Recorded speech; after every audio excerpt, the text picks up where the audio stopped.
Assalamualaikum warahmatullahi wabarakatuh. Alhamdulillahirabbil alamin wassalatu wassalamu ala asrofil anbiya'i wal mursalin wa ala alihi wa sahbihi ila yaumiddin, amma ba'du. Yang saya hormati kepada dosen pembimbing Bapak Muhammad Nasiri SUD MAG, dan tak lupa kepada segenap teman dari prodi perbandingan mazhab yang saya sayangi. Pada kesempatan kali ini, untuk memenuhi tugas UAS Makul Filsafat Hukum Islam, saya sedikit akan menerangkan tentang ilat, yang mana dalam makalah ini yang saya susun ini terdiri dari beberapa sub pembahasan. Langsung saja untuk mempersingkat waktu. Yang pertama yakni tentang definisi ilat atau pengertian dari ilat.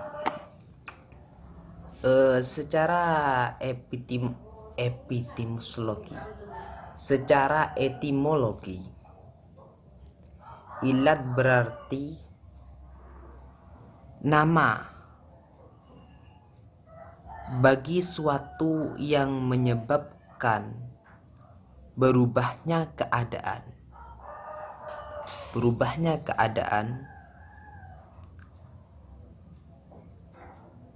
sesuatu yang lain dengan keberadaannya.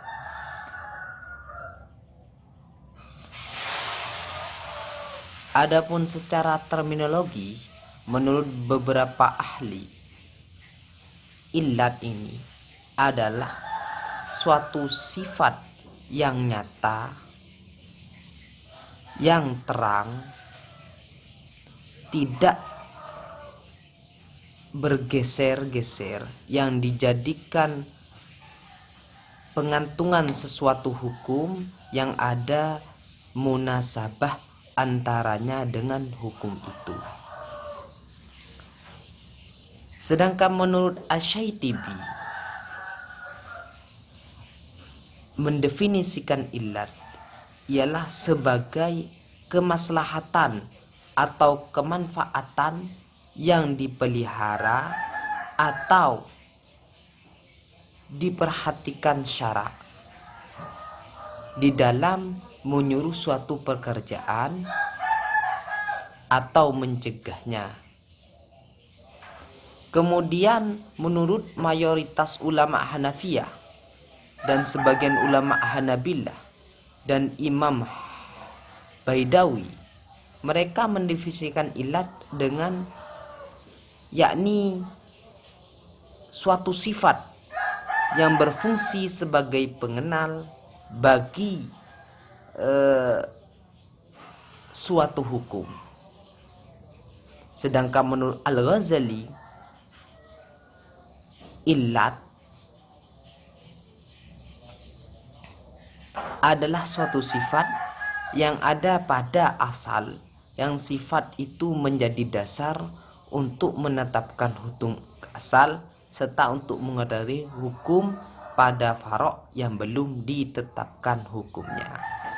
Jadi dari beberapa kesimpulan tadi, dari beberapa definisi tadi, bisa kita simpulkan bahwa ilat adalah sifat dalam hukum asal yang dijadikan dasar dalam hukum Islam.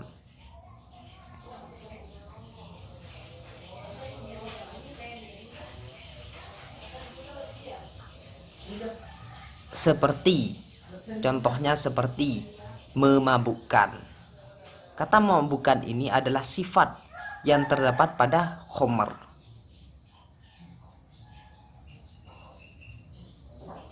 yang mana memabukkan ini dijadikan dasar keharamannya dari khamr tersebut.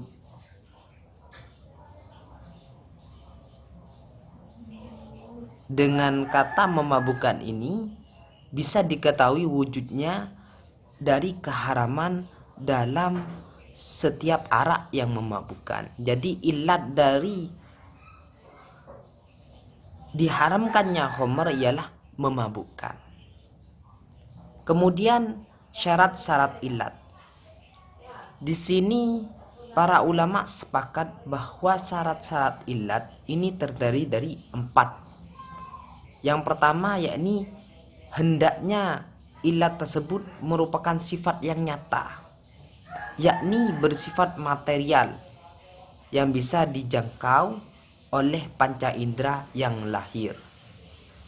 Karena dengan begitu yang membatasi hukum pada cabang maka harus terdiri dari hal yang nyata dan yang bisa dijangkau. Jadi ilat tersebut harus bersifat nyata dan bisa dijangkau oleh rasa pada asal dan bisa dijangkau wujudnya pada cabang.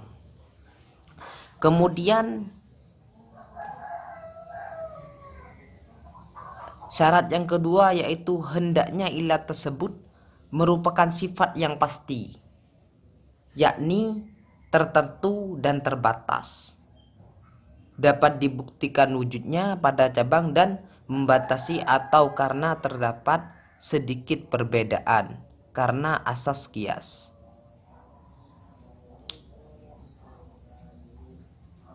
Yakni mengharuskan adanya ilat sebagai yang pasti dan terbatas sehingga dapat menjatuhkan hukum bahwa dua kejadian itu sama ilatnya, seperti pembunuh secara sengaja menganiaya oleh pihak ahli waris kepada yang mewariskan.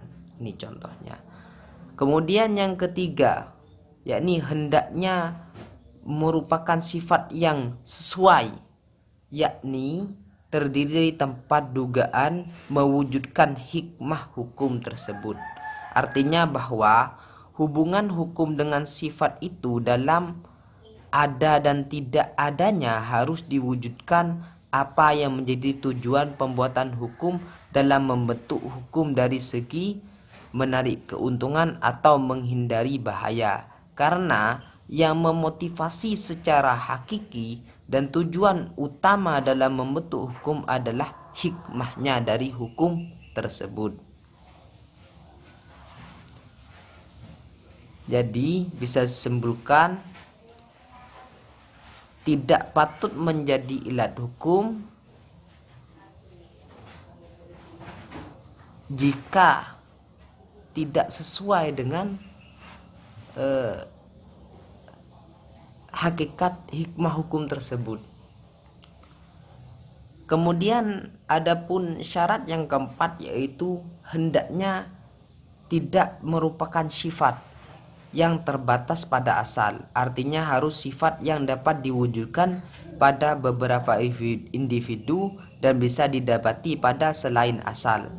Karena tujuan yang dimaksud dalam memberian ilat hukum asal adalah jangkauannya hukum asal itu pada cabang. Maka seandainya hukum itu diberi ilat dengan ilat yang tidak didapati pada selain asal, tidak dapat dijadikan sebagai asas kias. Karena itu kita hukum-hukum yang menjadi khususnya Rasulullah SAW itu diilati bagi pribadi Rasul, maka tidak salah dilakukan kias padanya. Jadi juga tidak sah memberi ilat keharaman khamr dengan lantaran ia itu perasan anggur yang dijadikan khamr. Tidak sah kalau memberi ilat keharaman khamr dengan lantaran ia itu perasan anggur. Jadi yang sah itu khamr ini ilatnya yaitu memabukkan. Jadi apa saja yang memabukkan itu bisa jadi haram. Karena dalam hukum itu melindungi akal dari memabukkan tersebut. Hanya ini yang bisa saya sampaikan, mungkin hanya sedikit, kurang lebihnya saya mohon maaf. Akhirul kalam. Assalamualaikum warahmatullahi wabarakatuh.